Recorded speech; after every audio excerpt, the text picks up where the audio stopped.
Lauren here. Just a heads up before this episode begins that the topic of rape and fairly graphic topic of rape comes up several times. So if this is a difficult subject for you, this might not be the episode for you. If you have been a victim of assault, you can call the National Sexual Assault Hotline at 1-800-656-4673.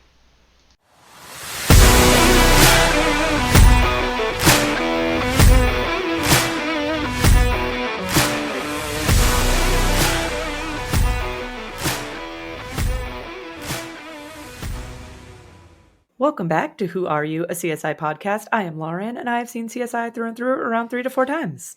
And I'm Nick, and this is my first time experiencing these episodes. And today we are reviewing the season finale. Season 1, episode 23, The Strip Strangler. Original air date is May 17th, 2001. Director is Danny Cannon, and writers are Anthony E. Zeiker and Ann Donahue. And we open up with scenes of the Vegas Strip, and then we pop on over to an apartment complex. But before we get there, very critical, what is our final Vegas score for season 1 of CSI? It's funny you would say scenes of the Vegas Strip because there was only one. One. Okay, sorry. And it was the shots. I should have said shots of the Vegas Strip. It was the maximum length that it can be, I think, and then it still only have a Vegas score of 1. So after having no ones for we have 2 ones in a row. 1 episodes, we got 2 in a row. Nice. I like that they're not really ending it with much Vegas. They're like, let's end season 1, not that much Vegas. There's a couple like intershot Vegas scenes, but again, we have not. That's not part of the Vegas. I should refer to this as the Vegas opening score. Because that's really what it is. I'll be really interested. I'm going to bet season 2, episode 1 has a pretty good score.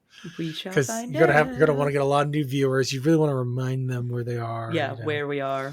So we'll find out. We'll find out. So we go to an apartment complex. We then kind of weave our way into a woman's bedroom. She wakes up. We then see an attacker in her bedroom, and we see like the attacker like kind of pulling the iron and like the iron cord, which comes into play a lot later. We move on over to Grissom arriving at the scene. Jim Brass is already there. We learn that the victim is Eileen Jane Snow. And this is when we learn that she is not the first victim of this attacker. She is the 3rd victim. There have been 2 other victims that have had the similar like MO and signature. And we also learn, and I will have already put up a warning before this episode because this episode gets rough. So this is definitely an episode that needs a warning ahead of it. So you should have already heard a warning, but if you have not, if you somehow skipped over the initial warning, here's your warning now. This is a really rough episode in a lot of ways, and we're going to talk about things that can be understandably very upsetting to a lot of people. So we learn that the victim has been raped by like a foreign object, and that the attacker strangles the victim and then like poses them like a pinup. So this is like what has been the same across all 3 victims to this point. And they have a whole conversation about MO versus signature. Yes. Like MO is how they enter. Signature is like what they do as like part of the act. So Sarah enters. She is very upset. She's immediately very upset. And I'm sure that Nick will have some comments about this because I did. Her and Grissom go out in the hallway, and he tells her, after he's been emotional as hell the last like 4 or 5 episodes, he tells her, no emotions here. Yeah. Oh, okay, Grissom. So you can be all emotional. You can let your emotions get all over the case, but heaven forbid that anybody on your team gets emotional, especially when it comes to a serial killer. Like, Sarah's very understandably, like, these women have been through some horrible, horrible things, and we really want to stop this guy. And Grissom's like, no, don't let those emotions get the better of you here. Yeah. I actually don't think they did. I feel like they continue to do Sarah dirty. I feel like, my gosh, because like she would know what she's showing up to, and I think that she is a very professional like person. Yes. And so like her anger or frustration, like those would show, but it wouldn't be like the way the line was delivered was kind of weird. So It was It's weird. But yeah, there's a lot of do as I say, not as Not I as do I Grissom do. in this episode. I also have a great note about gloves later on. Ooh, awesome. All right. I'm looking forward to it. Classic no gloves Grissom. Oh my gosh. Okay, I don't have that in my notes, so I'm very excited. I love when Nick notices things that I miss. So we then go to credits. After credits, we go back to the scene. Warwick and Sarah there processing. We learn that the attacker cleaned up after himself. He took the vacuum bag. So we learned that he most likely vacuumed and then took the vacuum bag with him. Catherine enters. She tells him, hey, you're not going to find any prints. He's Mr. Clean and he doesn't leave any prints. Warwick does find a hair, though, which comes back later. The sheriff walks in and he tells Grissom that he needs to talk to Grissom outside. So they do a little walk and talk as they head out outside. The sheriff lets him know that he's bringing the FBI in and then introduces Rick Culpepper, who is the FBI agent. And so I have a spot guest star for Rick Culpepper. Okay, I was curious because I was like, this guy looks familiar. But again, I had a moment of, does he look familiar? Because I've seen this episode like 4 times at this point. Yeah. And that's why I think he looks familiar. So he's one of those guys who's in like so many shows that you've seen. Yeah. But I think I think he was in, is it The Killing or with Gillian Anderson? No, that was The Fallen. Sorry. Yeah, well, I might be in both of those. What's the one that's like really slow and whatever? And then there's also one with Kevin Bacon. I think he's in. I saw he was in that one too. But one of those, he's in like a bunch of episodes. Okay. And I've seen that one. But yeah, no, I recognize him from many things he's been in. I think some Avengers stuff. Okay. He's always plays like a lot of like a very similar character. Yeah. But I looked at his, he's been acting and stuff for like 50 years. Good for him. He was in a Payback with Mel Gibson. He's like a big character. Oh, okay. In that movie. So that's probably the most famous role, like big role that he's had. But yeah, he's been in so many things that I was like, hey, I know that guy. Yeah, you're like, I was like, I'm not 1,000% certain, but I've seen many things with him in it. Yeah. And so, but I have a much bigger spot. Well, yes, for later. Yes, we do. Which I'm sure you will get. We do have a much bigger one for later on. So we learn that the investigation has to run through him. Grissom is like willing to work with him in a sense, but wants to work in like conjunction. So he doesn't want to give the case over. He's willing to work in conjunction with the FBI. And this is when we learn the moniker that they've given the serial killer, which is the Strip Strangler. So that's where, hence the name of the episode. There was a whole explanation, and I felt like he was trying to be punny with it, but then his delivery wasn't. Grissom had a very like formulaic wording for how he referred to him, and he was like, what? Yeah. We then meet Sid Goggle. He's a security guard at the apartment complex, and he tells them that he saw a car like burning rubber out of there, so they go to take his statement. I mention this because this becomes very important later on in the episode. All of those facts.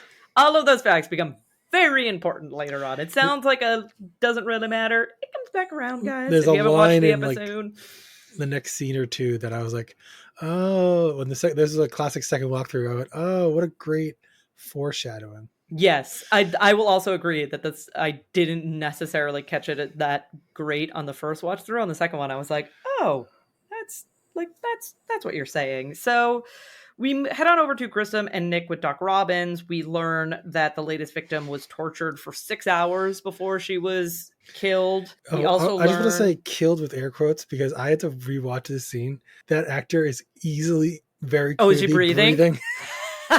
Like her whole neck is gone. Like her neck that's been slashed open is just rising and falling. I was like, is she dead? I think she's supposed to be dead. She is supposed to be dead. 100%. She is supposed to be dead. Victim is supposed to be dead in this instant.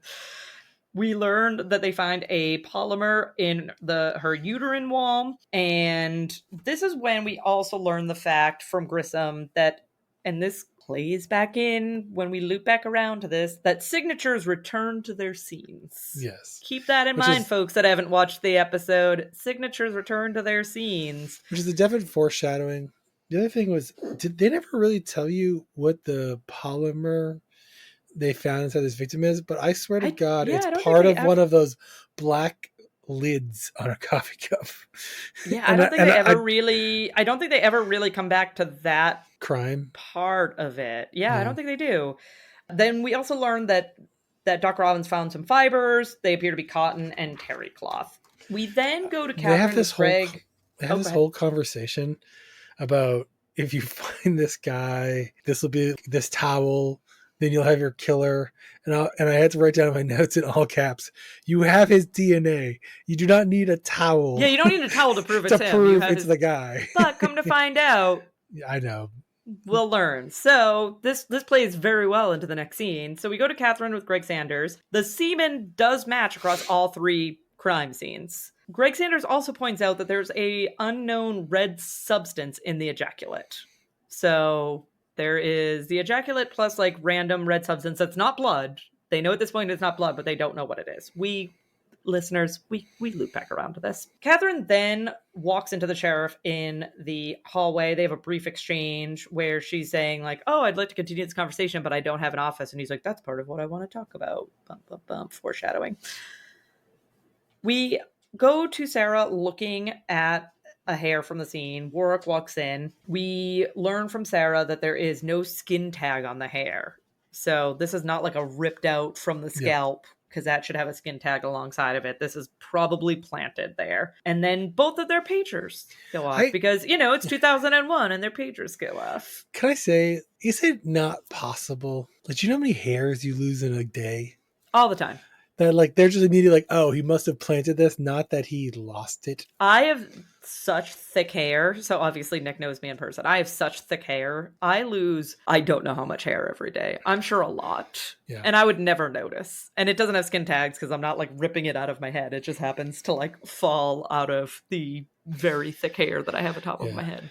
That was like my one problem in the scene. I was like, you cannot just dismiss this as planted right now. Like later on, there's a lot of reasons to think that. Later on, there are a lot of reasons. But right now, you should, and also like, there's still value in that hair sample if you think it's your killer's hair sample, right? Yeah. Color, I don't know, not like length, but like thickness or something. Yep. So we go to Nick and Grissom in the hallway. Nick is saying to Grissom, like, oh, you like, why do you page me for this meeting? Grissom's like, what are you talking about? And then Sarah and Warwick join. And then we realize that they're all going into a meeting with the FBI.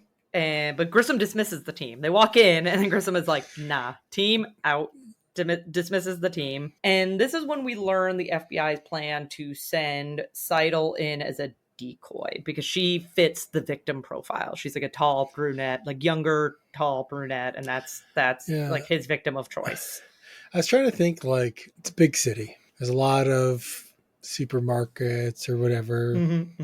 Like, how quickly is this guy re-killing? You know what I mean? Like, evidently very quickly. Evidently he is not taking a lot of downtime in between. Yeah, because I'm thinking like, do you know how much time you would have to spend at a grocery store to just luck into running into this guy? Yeah. You know? But that's TV drama for you. Yeah, 100%. And Sarah is saying like she wants to do this. And then I had to make this note. Grissom talks to Sarah as if she's like a 4-year-old child. He's like, sit down, Sarah. Oh, yeah. And I was like, no. Like, you can disagree. Like, you can not think that her being like, that's fine. Like, that's a totally valid thing to be like, I don't want her to be a decoy in this situation. Do not talk to your employee like they're a 3-year-old child. They are not a 3-year-old child. Like, she is a grown woman. She's an accomplished scientist. Please do not speak to her this way. Like, this is a very uncomfortable way to speak to her.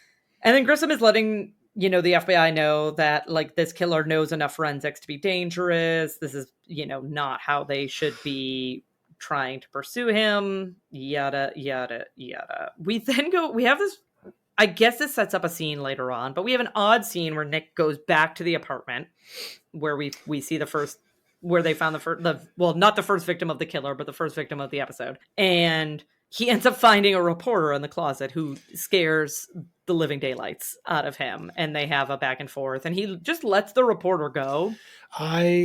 He's just like, yeah, no, don't publish any of these pictures or anything. But like, peace on out. And I won't get you arrested for breaking into a crime scene. All of that evidence is now null and void. It's all null and void. She tampered.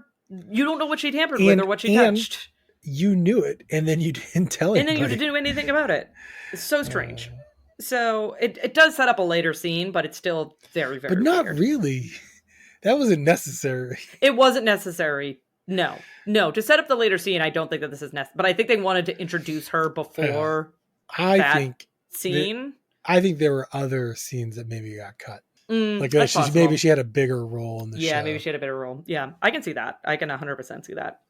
We then have Catherine back with Greg Sanders, and we learned that all of the ejaculate samples, like from all of the crime scenes, had the red stuff. And then we learned the red stuff is ketchup and that he adds it to the ejaculate. So it's not like Catherine had this weird thing where she was like, is it organic? As in, like, he's ejaculating ketchup? Yeah. And I was like, what? So I'm not a biology major here, so I could be wrong, but I think you could eat a lot of ketchup and you still wouldn't ejaculate ketchup. You could eat as much like ketchup that's as you just not want. how that works, I don't think. No. You have to stick your member into a lot of ketchup bottles before. Yeah, I just like it was just so strange where she was just like, "Oh, is it organic or is he adding it in?" And I was like, "What?" Like, he's obviously adding it in. Like, how is that even? Maybe it was eating a cheeseburger over the bed sheets. Maybe that's what it is, and I'm just totally misinterpreting this scene. Feel free to correct me, listeners. I just was like, what is happening? I wanted to say that they do this whole scene with like the microscope, and they show like the semen, and all I can think is they had a plot of an entire episode was about the tails being eaten out by the bacteria. So by the time, and I'm thinking like if you're getting if you're getting this from somewhere, and like later on, like it doesn't. I know we don't really learn that till later, but like I was like they didn't really keep up with that strategy. But yeah, that was the other thing on the second walk through. I was like, oh yeah, why is this all still so intact? Yeah. No, it doesn't make any sense. And so we then go to Catherine with Grissom in his office. And this is where we learn that Catherine has been listening to the sheriff and kind of alludes that she could take over more than just this case, according to what the sheriff has been telling her. And I am the English major here, but I feel like I need your correction here. She tells Grissom to be more politic. Is that the right verbiage? Isn't it more political or more like politically savvy? I just feel like I've never heard someone say be more politic. So I feel like but maybe that is the right term and I'm just like not used to hearing it. I feel like we would say the phrase political, right? Right.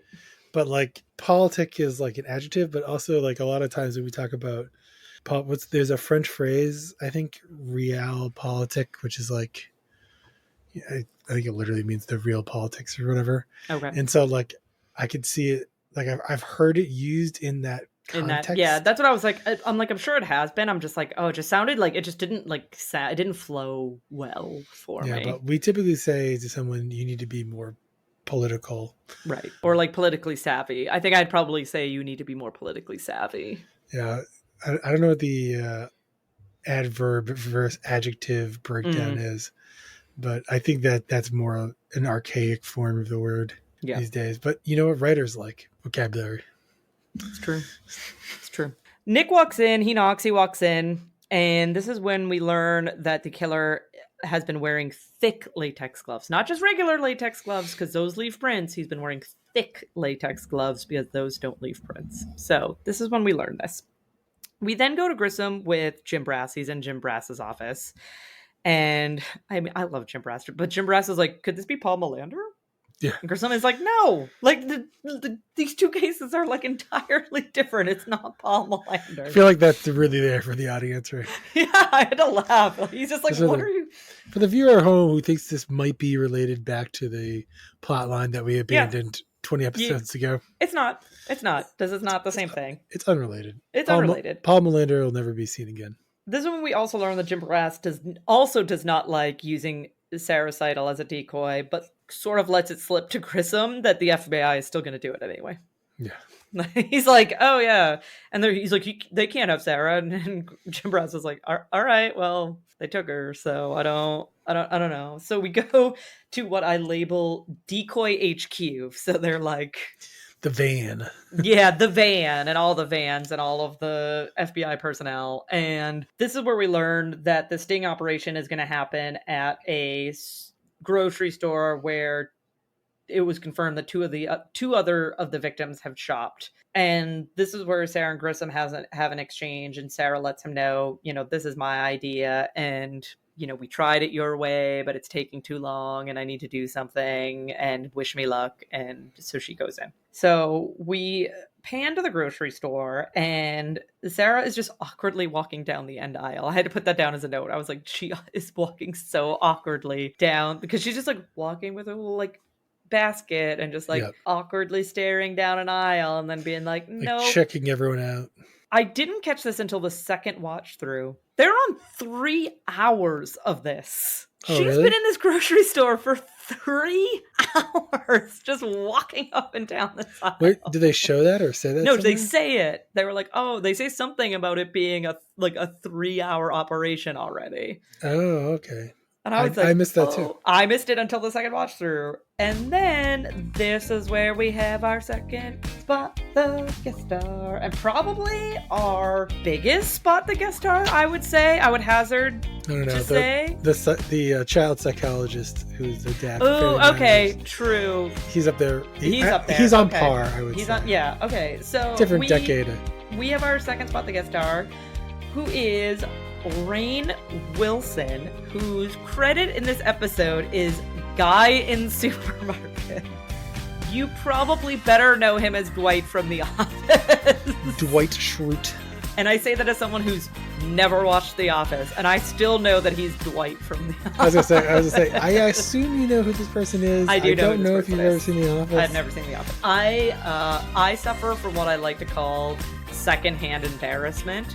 So when other people are embarrassed, it's painful for me. So I can't watch The Office because it's just full of secondhand embarrassment. Like there's just like really embarrassing things going on and I can't handle it. So I have not watched The Office, but I still know that this is Dwight from The Office.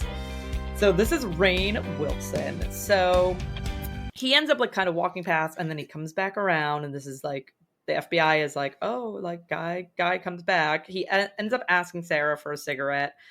They have a bit of a conversation. He's asking her like, oh, do you live around here? And she's, kind of being creepy. And then he grabs for her purse, which is our, like, because we, the audience, are led to believe this could be, even though it's like a little too early in the episode. But we are led to believe that this could be the killer. Here's like a creepy guy asking Sarah if she lives nearby, like kind of scoping out the scene. But then he grabs for her purse. The FBI run in, and that's kind of when we realize her pocketbook, right? No, he grabs her purse from the pocketbook.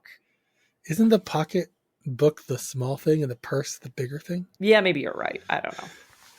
Maybe I'm using the wrong verbiage, but the clutch, the little wallet, right? So your checkbook in 2001 would have been held in that.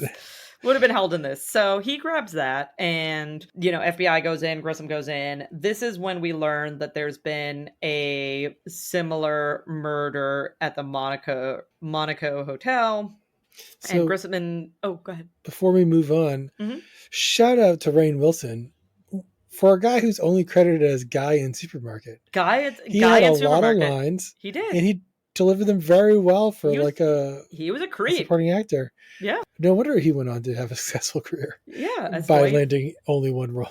Yeah, but I mean, good for him. I've seen a few interviews with Rainn Wilson, and he seems like an awesome guy. He seems like a legitimately like really cool guy. So I'm a supporter, even though I think he was bound to find a good, like I just had to find the right show. He's bound to do well because and I think he definitely has the chops. I also think he's one of those actors. Like certain actors despise being pigeonholed or known for that one role, and I feel like he fully embraces that everybody knows him as Dwight from The Office. Like he's totally okay with like, I'm Dwight from The Office. Yeah. Plus, he doesn't have to work another day in his life. No, which again, good for him. So Grissom and Sarah have a little bit of a back and forth, and this is when Grissom tells her, sometimes the harder thing to do is to do nothing, right? Basically saying like, you shouldn't have done this. I know like why you wanted to, but like sometimes you just need to sit back and do nothing, and that's the right thing to do. Which, when there's a killer on the loose, like.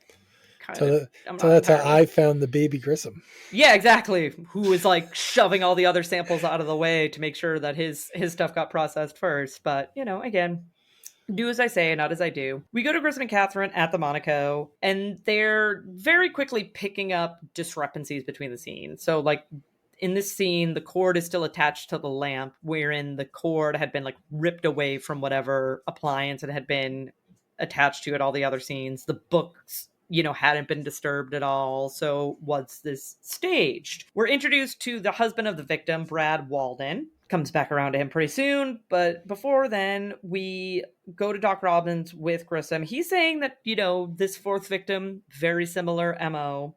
But the sample left behind from the rape was cross-hatched leather, which is not what they had seen at earlier crime scenes. So that kind of raised a little bit of a like, oh, that's weird. And then Grissom like pieces out. Like he like runs out the door and the door's like flapping behind him. We go to the FBI interrogating, the husband. And the FBI is like, hey, like you spent the weekend apart. That's weird. Like you're supposed to be on this vacation together. And the husband's like, oh, well, I like to gamble and she likes to read. So then just stay home. Like I would have, if that's me as a couple, I would have been like, knock yourself out, go to Vegas. I'm going to stay home and read. Why? So I could totally see this being a thing that happens. People go on a vacation for some number of days. Yeah. One of those days, somebody wants to go gamble, somebody doesn't. Yeah. Or somebody wants to go to Thunder Mountain and somebody doesn't. Whatever. Like people have slightly different things, and it's like, okay, we're going to do different things in this day. But like this guy's not really selling it. No. I like to read wasn't the appropriate response. No, it's not 100%. And so Grissom enters, and this is where he kind of lays his cards down on the table. Here I am with my Vegas references. And he's telling the husband like, oh, you like to play golf, but your carrier is locked. So can you unlock your carrier? And they're kind of alluding to one of the clubs could have been used in the rape, and the husband's trying to say like, oh well, like if he did, like that's not on me. And Grissom's like, okay, but then like how did he get the club out of your case and then back into your case without having the key? I think the best part of this whole scene is that the guy put it back in the case. He put it back in the case. Why would you put it back in the case? Even though I'm on team like picking locks isn't hard. I mean, in Skyrim, I'm really good at it. I'm really good at it in Skyrim. And that was like a pretty crappy golf case lock. Anyone could have got through that. But at the same time, like, why would you put it back in your case? You really didn't like your wife. You murdered her, and now you're going to go play 9 holes? Yeah. With the club that you used to violate her. Yeah, and I know that Nick likes a good match, so they do a little match. He'd be like, oh, yep, see this like, piece fit to yep, this piece. Nick likes a good match, so they did a little match, and the glove don't fit. This is when he's arrested for not only his wife's murder, but all the murders. He is the full murderer across the board. So they arrest him for all of the murders, and which prompts Grissom to go out with the FBI in the hallway, and Grissom is saying like he didn't. Like, he probably killed his wife. Like, that's fair. We don't... Yeah. But even Grissom admits, we might not have enough evidence to prove that he even killed his wife. But, like, we really can't prove that he killed the other 3 women. Like, we really have nothing to show that he killed all the other 3 women. I actually am in favor of charging him with all the other murders. Because there's no downside to it, right? Well, except that the murderer is still on the loose. Well, yeah. I guess the problem is it doesn't mean you give up all... attempts to I think the idea is that the FBI was going to be like, we're done, like wash our hands clean of this. They believe it too much, because if nothing else, maybe get this guy to plead to the murder of his wife in exchange for dropping the other ones. Murder charges. Yeah, fair. We then go to Culpepper, the FBI agent, at a press conference saying like, we got him, here's our guy. And as this is going on, Grissom and Catherine are talking, and we learn that the husband Walden was having an affair. So, he had good reason to kill his wife. And then the same reporter that scared Nick talks to Grissom, and Grissom admits that he doesn't think that they have the killer. Like, she says like, oh, have we arrested the Strip Strangler? And Grissom's like, no. I like how he tries to do the right thing, and if you ask him a second time, he was like, yeah, he breaks. And then he's just like, I'm out. You know what it is. He got emotional. Jeez, Grissom.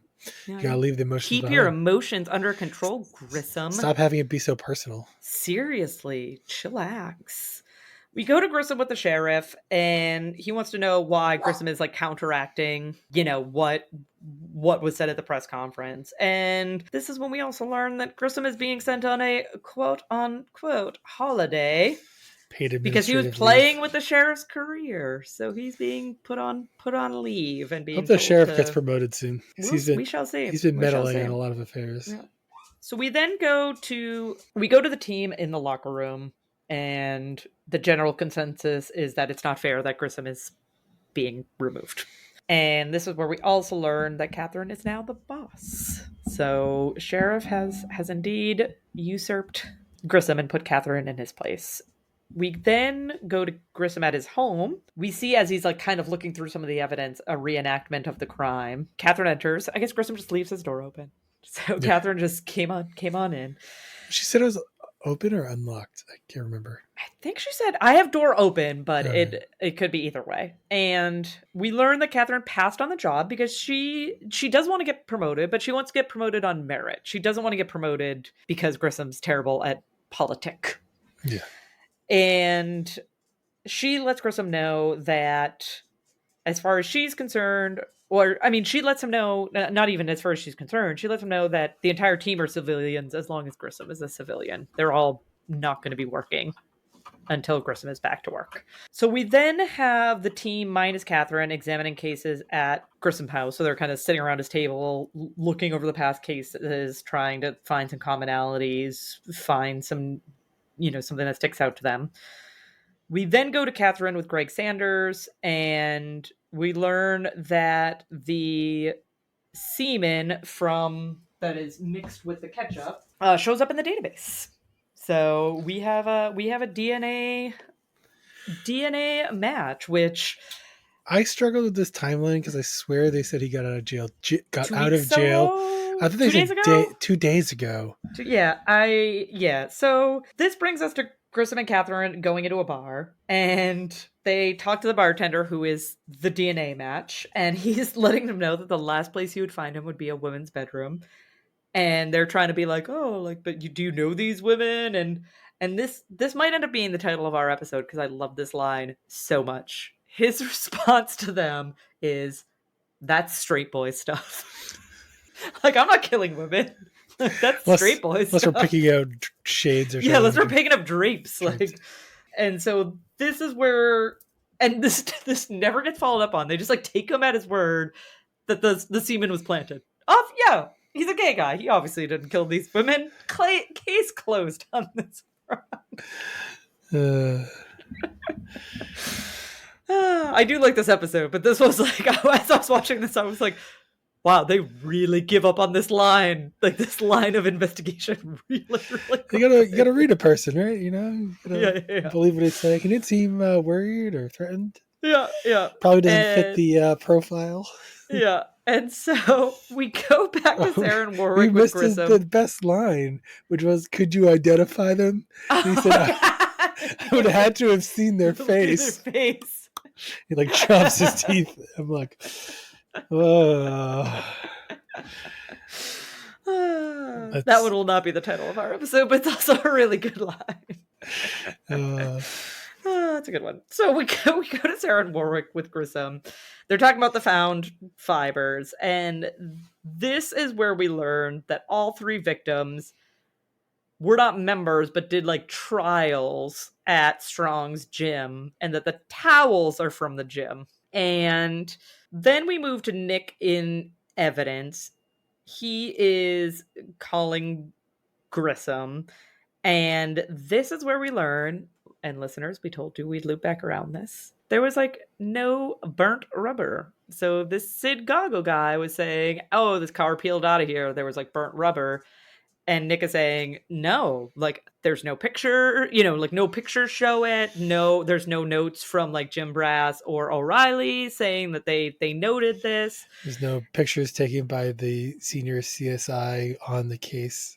Yeah, so there's no evidence. FBI walks in. Nick has to pretend that he's talking to his girlfriend and isn't interfering with an investigation that he's not supposed to be a part of. Which they're not buying. No. He's just don't mess around here. And then we see Grissom flashing back to his conversation with Sid Goggle, which segues us into Grissom back at the apartment complexes. He goes to Sid's apartment, no one there. He kind of like opens the door's open, and he kind of looks in, there's nobody there. Sid, like Grissom, leaves his door open. Yeah. Everyone just leaves their door open. It's Vegas. Like, you don't need to gotta air it out.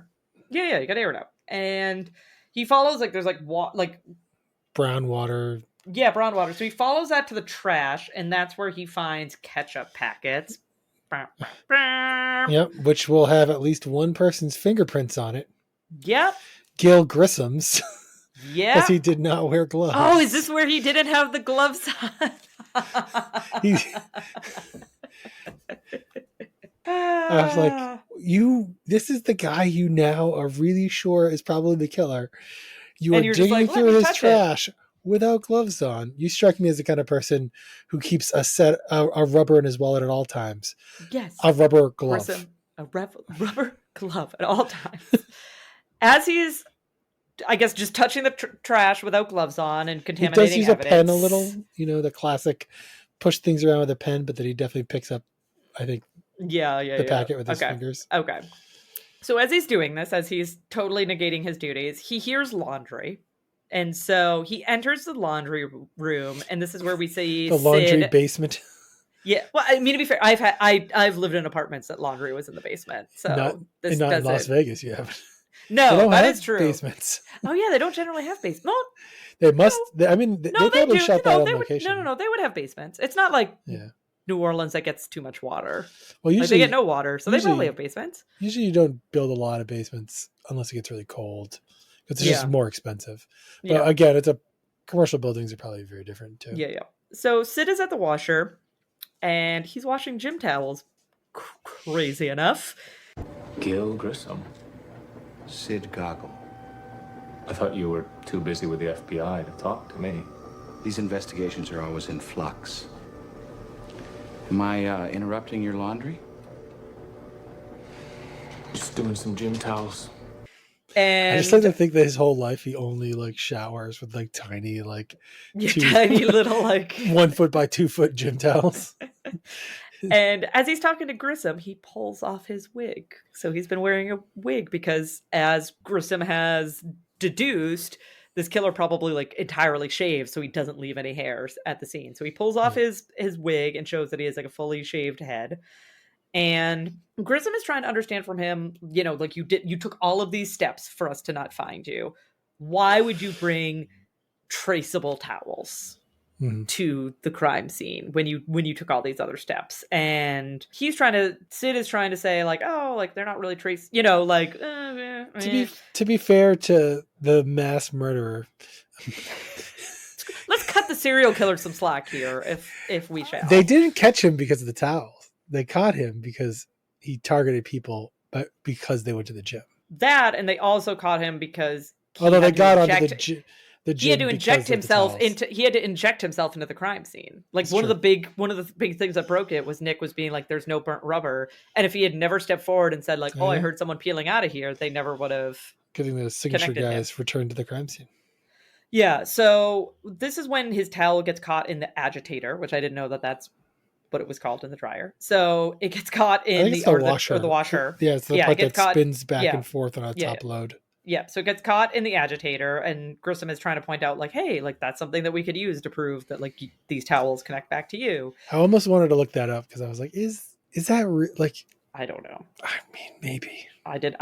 Per usual, I did my second walkthrough today, so I didn't really have time to do any research. And Sid fairly is kind of okay, if that's the only thing you have against me, I'm not overly concerned. And then this is when Grissom shows all of his hands and is oh, but I also have your garbage, so it's in a public place, so haha, I'm just gonna show all of my hands to you, serial killer that I know is tortured women for hours and hours on end and spends a lot of time at the gym.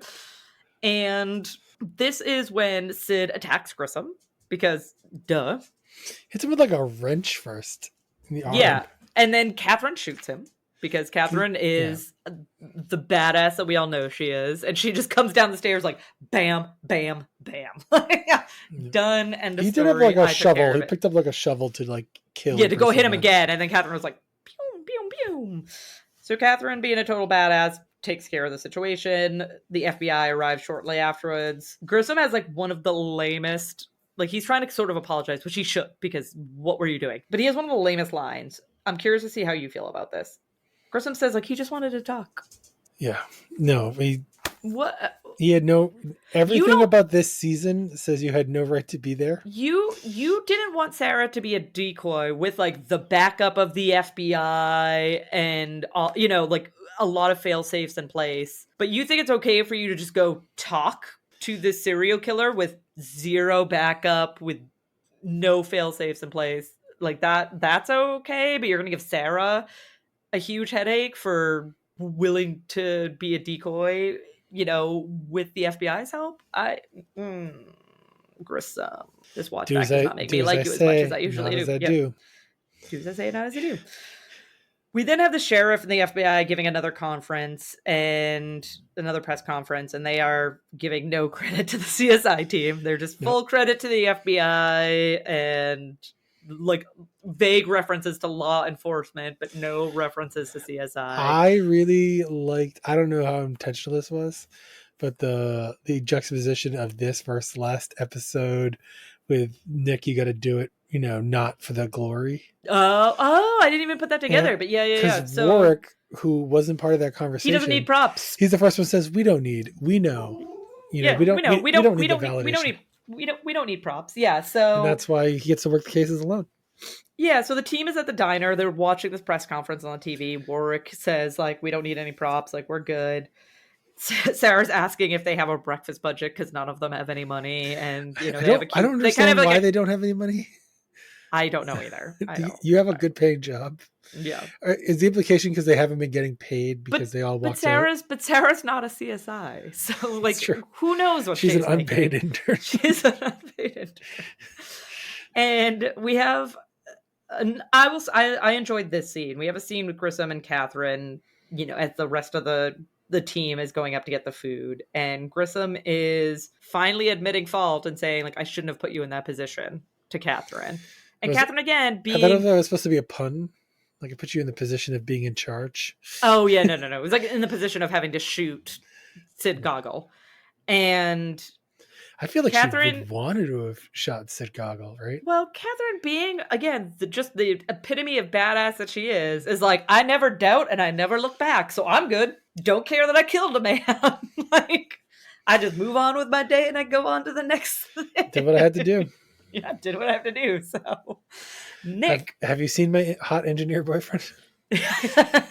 My booty call. My hot engineer booty call. Nick, what did you think about this episode? I think it was a good premise for a season finale, right? Mm-hmm. As much as I feel like you are on team 3 cases, not 1, right? At least 2 cases, not 1. Yeah. But I think this is one of their best all team cases so far. It gets a little choppy at the end. Mm-hmm. It's definitely in the better half of the episodes. I don't think it would break to like my top 3, although I'd really have to go through them because it might be in the top 5. Yeah. So I agree. I am, as Nick pointed out, I don't tend to like the 1 case episodes. They tend to not be my favorite. I will say that I think they did a good job with this being a 1 case episode. And I think the primary driver behind that is that like everybody played a role. Yep. Because a lot of times when there's 1 case, it's like 1 or 2 people play a major role and then everyone else is kind of like pushed to the side. And I feel like Nick's still a little not the most, but like, you know, he had the scene with the reporter and he had the scene in the evidence room realizing that there wasn't any burnt rubber. I just feel like everyone played a role, and like Jim Brass was involved and Doc Robbins was involved. And so Sarah kind of got the short stick. She didn't really have any CSI work. She just got to be a decoy. No, she just got to be emotional, and they got to like tell her that she wasn't doing a good job because she was but she still at least like had a role and she had a part. So normally, and she did all the they did a lot. She did a lot of evidence work actually. She did, yeah. So I enjoyed this. I think probably similar. I don't think this would be my top 3, but I think like maybe top 5. Again, I'd have to go back and check, which we might do. We haven't quite decided if our next episode is going to be like a season 1 recap where we kind of go over like our favorite episodes and least favorite episodes and things like that, or if we're just gonna move on over to season 2. We gotta work on that. So normally this is the point where I'd say like, oh, on our next episode, but I'll do this instead either on our next episode or the episode after that. We will be reviewing season 2, episode 1, Bert. I would call it our next regular episode. Yes, our next bonus episode. Yes, somewhere in between. Well put. Our we might have a bonus episode in between it. So our next regular episode will be season 2, episode 1, Bert. And in the meantime, you can find us on Facebook at Who Are You, a CSI podcast. You can also find us on Twitter /X, Instagram, and Threads at Who Are You CSI Pod. And you can email us at whoareyoucsipod@gmail.com. But otherwise, we will talk to you next week. No spoilers. No spoilers.